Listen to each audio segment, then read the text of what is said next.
Dobrý deň, vítajte na tlačovej konferencii PS k zámeru vlády postaviť novú nemocnicu v Bratislave. Za chvíľu sa vyjadrí môj kolega poslanec Oskar Dvořák k otázke novej nemocnice v Bratislave, ale dovolte mi ešte predtým pár slov. Zhodou okolností, symbolicky zhodou okolností práve v čase, keď páni ministri z Hlasu oznamovali už tuším tretíkrát novú lokalitu nemocnice v Bratislave, tak prišla správa o takmer tragickej situácii, ktorá sa odohrala na poliklinike v Trnave, kde v ambulancii počas vyšetrenia spadol kus omietky zo strechy a takmer spadol na malé bábätko v kočíku. Naozaj šťastnou zhodou okolností podľa tých správ, ktoré máme, sa podarilo mamičke ten kočík posunúť, ona je zranená, má ľahký otras mozgu a vďaka Bohu sa nič vážnejšie nestalo.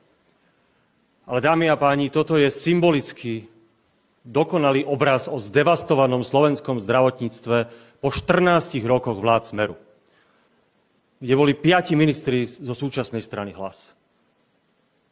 Tieto správy nie sú vôbec jedinečné, neobvyklé. Pred pár mesiacmi sme mali situáciu v Košiciach v neonatológii, kde holuby lietali medzi inkubátormi. Mali sme situáciu v Bratislave, v Kramároch, na infekčnom oddelení, kde sa našli šváby. Toto je obraz, ako vravím, zdevastovaného slovenského zdravotníctva. Potvrdzujú to aj všetky štatistiky, ktoré máme. Slovensko má jedno z najnižších, myslím, tretí najnižší vek dožitia v zdraví. 57 rokov. Priemer Európskej únie je 5 rokov viac. Slováci sa o niekoľko rokov dožívajú menej v zdraví než v Českej republike. Nie preto, lebo by sme boli od prírody chorlavejší, alebo lebo máme horších doktorov, proste preto, lebo máme horšie zdravotníctvo. A to je zodpovednosť Roberta Fica primárne, pretože on tu 14 rokov vládol.